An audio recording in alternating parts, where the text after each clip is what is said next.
গঙ্গাসাগর সেতুর আজকে শিলান্যাস করে কাজের দায়িত্ব দিয়ে দেওয়া হলো এলএনটিকে। তারা টেন্ডার পেয়েছেন। No tender, no work order, nothing else. এটা আরেকটি মিথ্যা।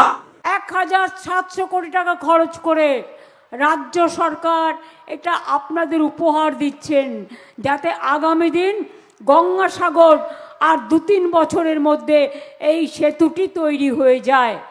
এলএনটিকে দায়িত্ব দিল সেতু নির্মাণ করার জন্য। এই যে গঙ্গা কি এলএনটি কি করে সেতু নির্মাণ করবে? আপনাদের প্রথম কথা বলি, ওইটা হচ্ছে জাতীয় জলপথ মুড়িগঙ্গা।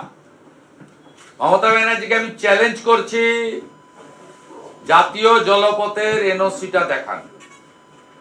আমি মাননীয় মন্ত্রী সর্বানন্দ সোনোয়াল, ক্যাবিনেট মিনিস্টার মাননীয় এমএস শান্তনু ঠাকুরের সঙ্গে কথা বলেছি। রাজ্য সরকার এনওসির জন্য কোনো প্রসেসই করেনি। 1, 2, ব্রিজটা মুড়িগঙ্গার উপরে হলেও তার অ্যাপ্রোচ রোড স্থলপথ দিয়ে হবে। No land acquisition yet. 2, no land acquisition. 3, soil test নেই। 4, আরএফপি বানানো হয়নি।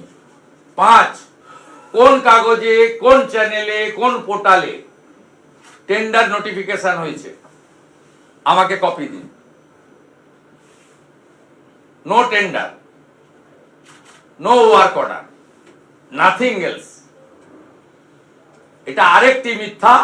দেউচা পাঁচামিতে 1 লক্ষ লোকের চাকরি বা তাজপুরে সমুদ্র বন্দর নির্মাণের মতো এটি আরেকটি ধাপ্পা। কপিল মুনির আশ্রমে গিয়ে এরকম মিথ্যাচার কেউ করতে পারে, আমি অন্তত কল্পনায় আনতে পারি না।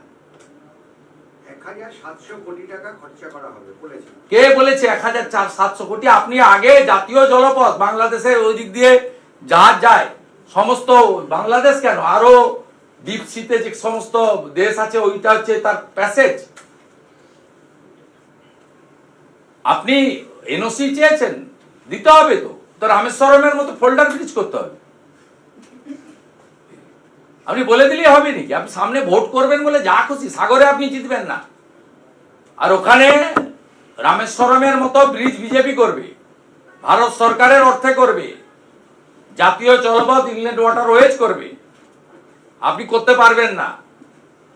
আপনি ওয়ার্ক অর্ডার নেই, টেন্ডার নেই, জমি অধিগ্রহণ হয়নি, অ্যাপ্রোচ রোডে not a single decimal land acquired by the state government. আপনাদের বলে যাচ্ছে পেমারুম, আপনারাও চালিয়ে যাচ্ছেন। কেন চালাচ্ছেন? আপনারা জানতে চাইবেন না? এই কদিন আগে যে দুর্গাঙ্গনের নামে চিটিংবাজিটা করলো, 2 লোক 4 কোটি টাকার ল্যান্ড ফিলিং করে দিল, পেমেন্ট নিয়ে নিল। সেখানে মুসলিম ল্যান্ড ওনাররা আপত্তি করলো। 1 ফাইন মর্নিং ওখানে প্যান্ডেলটা পড়ে আছে, আরেকটা জায়গায় প্যান্ডেল বাঁধিয়ে জেসিপি দিয়ে নোংরা পরিষ্কার করে আলো জ্বালিয়ে দিয়ে ফাউন্ডেশন স্টোন লেইং করে দিল। No tender, no work order, no design, nothing else. এরকম তো কোনো রাজ্য হয় না, তো হইই হবে। এই জন্যই তো ক্যাগ বলে গেছে। কদিন আগে ক্যাগ রিপোর্ট হাইকোর্টে মালদায় এসেছে, 100 কোটি টাকা দুর্নীতি হয়েছে শুধু বন্যার ত্রাণে। এই যে আজকে chargesheet CBI, municipal recruitment scam, শুধু একা কামারহাটি মিউনিসিপ্যালিটিতে 200টা লুকিয়েছে, ইনক্লুডিং সুজিত ঘোষের 2 শালিকা। অনেকেই ভাবছেন যে সিবিআই ফাইনাল চার্জশিট মানে রিলিফ। না বন্ধু, মানি ট্রেল হয়েছে। তো পিএমএলএ কার আছে? Wait and C.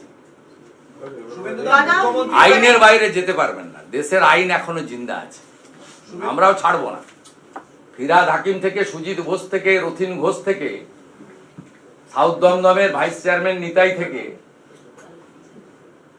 ছাড় কেউ পাবেন না। কামারহাটির গোপাল সাহা থেকে ব্যারাকপুরের উত্তম দাস, 17টা চেয়ারম্যান, ছাড় পাওয়ার কোনো জায়গা নেই। ভারতীয় জনতা পার্টিকে আনুন, মে মাস থেকে চোরেদের ডুগডুগি বাজিয়ে ছেড়ে দেবো।